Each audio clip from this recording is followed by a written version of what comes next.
facem un lanț format din 28 de ochiuri.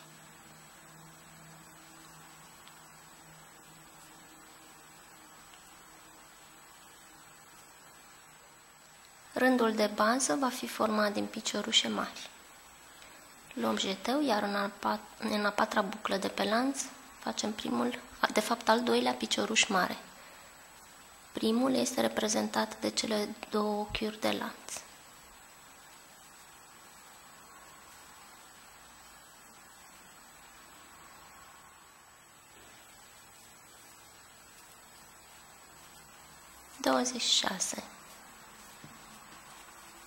Vom finaliza fiecare rând cu două ochiuri de lanț. Întoarcem lucrul. Vom face primele două piciorușe în relief pe față. Luăm jeteu, introducem croșeta în primul picioruș. Luăm jeteu și facem și al doilea picioruș în relief. Același lucru, piciorușe mari, doar că lucrată pe spate. Introducem croșeta din spate, după ce am luat jeteu, din spate spre față și continuăm piciorușul mare.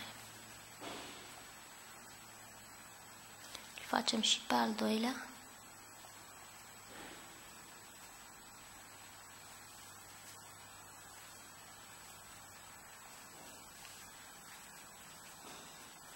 În felul acesta lucrăm două piciorușe mari pe față și două piciorușe mari pe spate. Repetăm până la final de rând. Două piciorușe mari în relief pe față.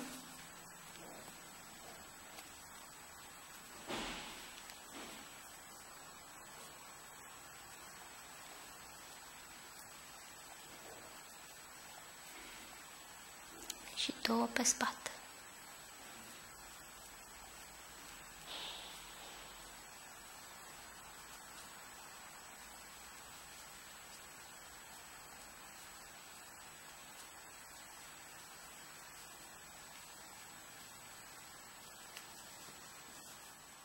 Continuăm până la capătul rândului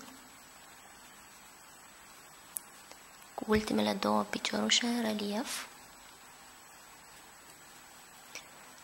după care, foarte important, la sfârșit de rând se mai lucrează încă un picioruș mare în acest spațiu.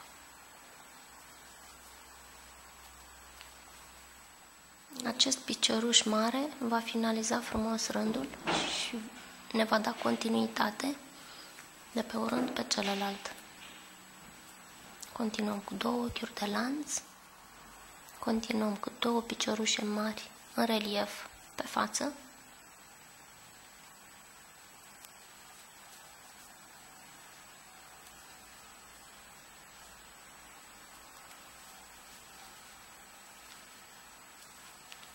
alternate de două piciorușe mari în relief pe spate.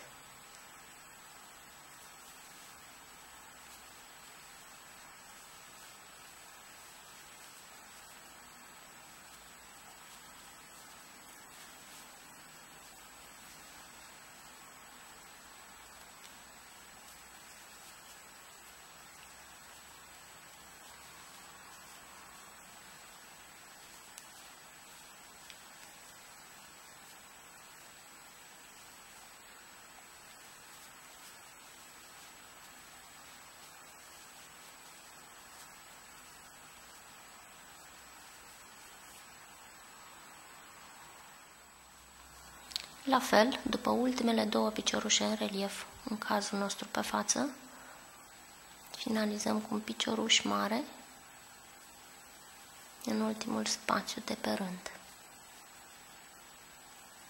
Două piciorușe mari, două ochiuri de lanț, întoarcem lucrul și continuăm cu următorul rând. vom începe cele două piciorușe în relief pe spate pentru a avea continuitate cu rândul precedent și repetăm același model.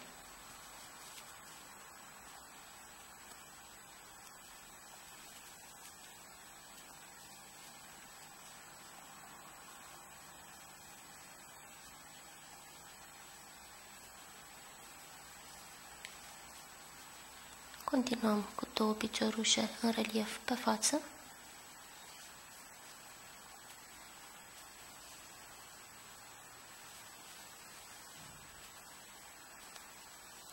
După cum vedeți, din două în două rânduri